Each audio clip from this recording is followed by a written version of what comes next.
Many people claimed that patch 1.4 would just see minor tweaks. Well, ladies and gentlemen, let me introduce you to my friend. His name is John C.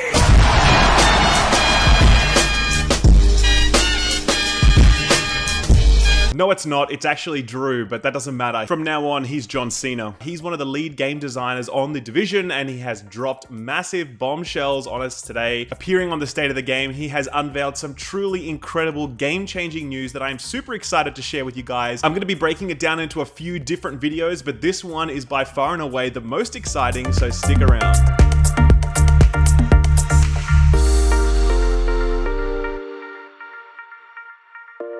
So let's just knock over the big ticket items really quickly so that everyone who just wants the headlines can get them. Everyone who wants the details can watch it after that. So first of all, selectable world tiers that set the level of the enemies that you face and the quality of the loot that they drop.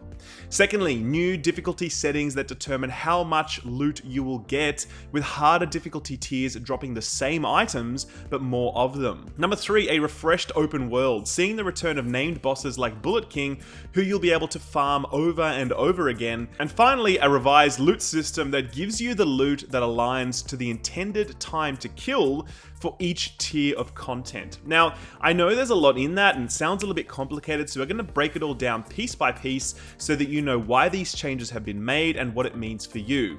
In order to begin, let's take a quick look at the problems that Massive were trying to solve for here. Right now, difficulty scaling is complete pants. That's an English phrase. From normal mode into hard mode feels pretty good, and we get a sense that we can comfortably make this transition, both in groups and also when playing solo. Things start to change considerably when we talk about the move from hard mode to challenge mode, where content scaling starts to get pretty crazy, especially when we move into heroic mode, when things get completely out of hand, with enemies taking 2 to 3 magazines to drop, while you are one shot if you're not standing in smart cover. This insane difficulty forces us to build and play in very specific ways, and completely pushes out solo players since there's no way for them to complete this more challenging content. Solo players not being able to do this means that they actually can't progress their characters at all, since the gear you need to do challenge and heroic mode actually comes from challenge and heroic mode. It's a complete mess from a design perspective and was obviously top of the list for Massive when they started looking at patch 1.4. The other issue is that many people really enjoy the PvE grinding side of the DZ, but they hated the ganking grief-fest nature of the DZ PvP. People wanted a space where they could just grind for gear, free from the concern that they would be ganked by a 4-man, reclaimer, tactician, deadeye, sentry, shotgun gang squad, and this just didn't exist in the game at all. If you wanted gear, you had to do either an incursion or the underground, otherwise you'd just be doing your HVTs for Lone Star for days. So Massive have, in a true masterstroke, fixed all of these issues in one fell swoop through the implementation of a number of new game systems. First up is world tier. So right now, enemy levels are determined by either where you are on the map or the difficulty you select when you run content, such as heroic difficulty having level 35 enemies versus challenge mode having level 34 enemies, etc, etc. In patch 1.4, when you hit the end game, you're actually going to be offered the option of one of 4 world tiers, depending on your gear score, so more options unlock as you become more geared. Selecting these will determine the level of all enemies in every activity that you do, be it the Dark Zone or incursions or anything else. And it will also determine the quality of loot drops that you get. So, what does this look like in practice? Well, World Tier 1 will have enemies level 30, and they will drop 163 gear. World Tier 2 will have enemies at level 31, and they will drop 182. World Tier 3 will have enemies at level 32 and they will drop 204 gear, and finally World Tier 4 will have enemies at level 33 and they will drop 229 gear.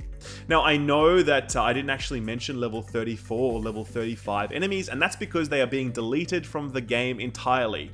Poof, gone, straight away, good riddance to bad rubbish, see you later guys. And I haven't even mentioned obviously 268 Gearscore yet, but we will come back to that later in this video because it's a little bit more complex. So in essence, as you gear up, you'll unlock these new world tiers, and you can choose the level of the enemies that you are facing and the quality of the loot that they drop. And this affects every activity, such as incursions and the underground, but it also affects the open world, which is this other gigantic change that's coming in this patch. The open world area that you spent so much time leveling up in and questing in is now going to be repopulated with both trash mob enemies and roaming bosses. It is essentially the PvE DZ that everyone has been asking for, and it allows them to independently farm for their gear to their heart's content. Truly awesome stuff. So that's enemy level, which is set by your world tier, but where does that leave difficulty selection like normal, hard, challenge, and heroic? Put simply, difficulty will still remain, however, it will now determine the amount of loot that you get from content. Playing at a higher difficulty will see enemies stay at the same level, and they'll still drop the same quality of items, but in return for having more veteran and elite enemies, you are going to have more loot dropping. So same loot, but more of it when you are playing at higher difficulties. So at this point you must be saying, well, that doesn't really make any sense. Named enemies all sort of already have 100% chance to drop loot. That's true, they do, right? But sort of normal non-named enemies have no chance at all to drop max level items and gear sets. Now, every single mob that you fight, be it a trash mob or a named enemy, will have a chance to drop loot. So named enemies will always give you loot. That doesn't change. What does change though is that trash mobs, so non-named enemies, will now have a chance to give you best in slot loot based on the difficulty that you select. So if you're playing harder difficulties, there's a higher chance that they're going to drop loot for you. Totally awesome. So this does mean that scavenging might come back into use, maybe, but to be honest with you, I actually don't think it will. My prediction here is that they'll actually just delete scavenging altogether. Since we can now select our loot drop chance through the difficulty system, scavenging would sort of be a double up of stats, and it's just not really required. Sure, I mean, more loot is nice, but I don't really see the value in these two systems doing exactly the same thing. I've personally been calling for scavenging to be deleted for a long time, and given that we haven't heard anything from Massive on this yet, I kind of predict that this is where it's going to happen. So one final thing, gear level. So before I didn't mention any 268 gear because 268 gear is actually getting rebranded to 229 gear. Now to be super clear, this is not nerfing the stats of your gear. They will stay the same. It's just that the actual gear score number itself will change to 229. So if you had a 268 weapon, 268 item, a gear set, it's going to just have a 229 number instead of it. Nothing else will change in terms of its stats. And high-end items are actually going to be getting a slight buff to bring them up to par to gear sets. So this is actually a fairly complex change from a design perspective, and I'll be doing a separate video on this one. But for now, just know that your actual stats will not be getting nerfed. Your gear set bonuses, however, I predict will definitely be nerfed, but that is a video for another time. So just your stats are going to stay the same, but your gear set bonuses, like the 4-piece Century bonus, right? I think that'll change. Massive haven't said this yet, but I would be stunned if it doesn't happen. So to recap, when I hit endgame, I'm going to be able to select my world tier, which determines enemy health and drop quality. And when I do specific activities, I'm going to be able to select difficulty, which will determine drop chance, since non-named enemies will now have a chance to drop loot. And the higher the difficulty I'm playing at, the more rewards I can expect. So consider this, right?